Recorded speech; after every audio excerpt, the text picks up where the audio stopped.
Okay, let's keep reading The Suitcase Kid. We're up to J is for jelly.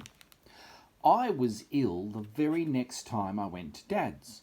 Not just a little sniffle. I felt a bit shivery and strange on Thursday, but then I generally do at Carrie's house. She has the basement flat and it's always got this sour, damp smell, even though she burns joss sticks all day long. She's got storage heaters. I don't know what they store, but it's certainly not heat. I wear a thick cardi even in the summer, and the by the autumn I wear two of everything, even two pairs of knickers. Carrie doesn't seem to feel the cold herself and floats around in her filmy smocks without a shiver. Zen and Crystal are the same. They wander around stark naked after a bath or play for hours in their pyjamas, while I hop about in the Japanese bag, absolutely perished. I told Dad I felt funny, but he didn't take much notice. Carrie tried to put her arms around me and give me a hug. It's Friday tomorrow, isn't it, poor old Andy? I wriggled away from her. I don't like her holding me at the best of times. I especially can't stand it now, when she's got this big tummy full of that baby sticking out in front. Zen and Crystal put their hands on her tummy and giggle when they feel the baby moving. It gives me the creeps. I kept dreaming about the new baby that night. Carrie's tummy swelled and swelled until she got as big as a whale and couldn't even waddle around anymore. And then the baby was born, and it was huge too, even taller than me, with a great big lolling head and beady blue eyes that glared balefully at me. It bawled whenever I got near it, so Dad said I'd better keep out of the way. It went on yelling even when I was in the bathroom, so Dad said I had to go right out in the freezing cold garden. I started yelling too then, and Dad got really cross and said I wasn't setting my little sister Andrea a good example. What do you mean, Andrea? I'm Andrea. The new baby can't be called Andrea too. I've got to give her a name. You said I could. She's Ethel. I'm calling her Ethel. The baby roared and Dad pushed me right out into the road. Don't be silly, you're not Andrea. My baby's my little girl and she's called Andrea. Dad shouted from the house, struggling with the giant baby. I'm your little girl, I'm Andy, I screamed as I dodged in and out of the traffic. Then a car hit me hard in the chest and I opened my eyes and there was Zen sitting on top of me. Wake up, Andy, he said, jiggling up and down. You were shouting, Andy, Crystal said, bending over me, her long hair tickling my face. Were you having a bad dream? Get off me, Zen, I said. My voice came out in a queer croak. It hurt a lot. I wasn't shivery anymore. I was boiling hot. Get off her, Zen, said Crystal, pushing him. I don't think you're very well, Andy. I don't think I am either, I said, and I started to cry. I'll get Mum, said Crystal. No, get my dad, I croaked. They both came. Carrie sat cross-legged beside me, her tummy huge under her nightie. She sighed sympathetically. Poor little fruitcake.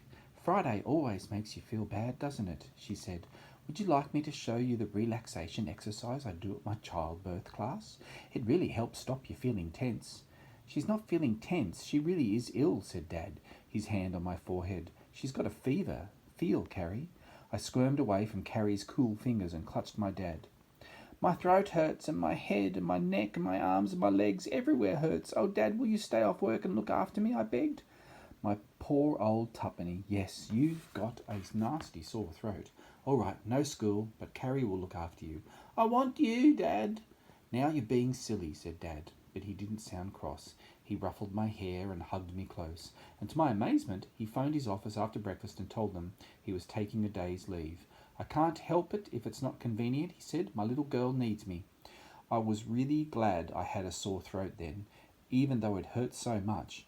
Dad tucked me up in his arms and Carrie's bed, making a special nest for me, and then we played paper games all morning, noughts and crosses and hangman and battleships. We haven't been able to play paper games properly for ages, but because Zen and Crystal are always around and they're too little to play and just scribble and waste the paper.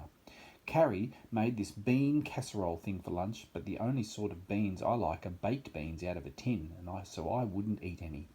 My throat's too sore, I said, making it croak a little more. Oh dear, said Carrie, looking sad. Isn't Isn't there anything I can get you, Andy? What would you really fancy? Jelly. Jelly? Right. I'll make you a lovely fruit jelly for tea, said Carrie. She went out and bought some oranges specially and spent ages in the kitchen. I've never made a jelly before, but I think it's going to turn out all right, she said. It's easy peasy to make jelly. You just pour on boiling water and stir, I said. Oh, that's jelly out of a packet, said Carrie, looking shocked. I'd never give you junk food, Andy. You need fresh, natural fresh food with lots of nourishment. Carrie's jelly didn't look very nourishing. When she brought me the plate at tea time, it was supposed to be orange jelly, but it wasn't orange coloured. It was a weird, sickly brown. It wasn't jelly either. It didn't stick. It sort of slid about on the plate.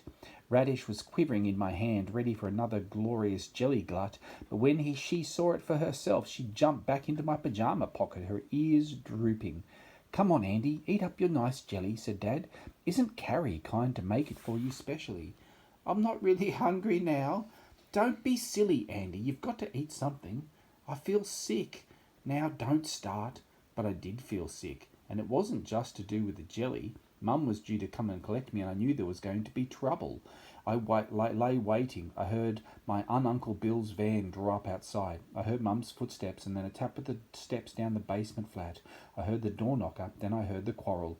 What do you mean? Andrea's in bed. My God, I simply can't believe this. I didn't think even you could stoop so low just because Andrea was genuinely ill the other weekend. Oh, of course she's not ill this time. You're just being deliberately obstructive, trying to get your own back in as nasty and spiteful way as possible. It's just typical. Come on, hand Andrea over this minute. The child is very ill. She has a sore throat and a fever. Well, I'm not surprised. Stuck in this damp old flat. It's disgraceful. No place for young children. Well, if you hadn't bled me dry over the divorce, we could afford a better place. Oh, don't give me that rubbish. And you don't even make sure Andy has a proper bed. She's told me about having to sleep on the floor. I can't believe it. You're too mean to buy a proper bed for your own little girl, and yet her kids have got bunk beds. I know.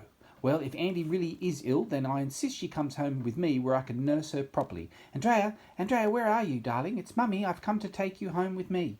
I heard her blundering about the flat for quite a while before she got the right room. You poor little lamb, she said, rushing to me. Why have they stuck you in here? Ah, in their bed. Come on, let's put on your coat and over your pyjamas. You're coming home with me this instant. I jumped out of bed obediently and stepped right into the plate of jelly. I stood shivering up to my ankles in brown slime. Oh my God, what's that? Mum screeched. It's jelly. Carrie made it for me. Jelly, snorted Mum. That stupid hippie's been feeding you that muck and calling it jelly. Will you quit calling Carrie names? Dad roared. I'll call her anything I like, the dirty... Oh, that's a bit rude. She's not looking after my daughter again. Do you hear me? I'll send the social services round. You're daft enough to take on her hippie twins, and she looks as if she's about to have your baby any minute. But I'm telling you one thing. She's not looking after my daughter. Not any more.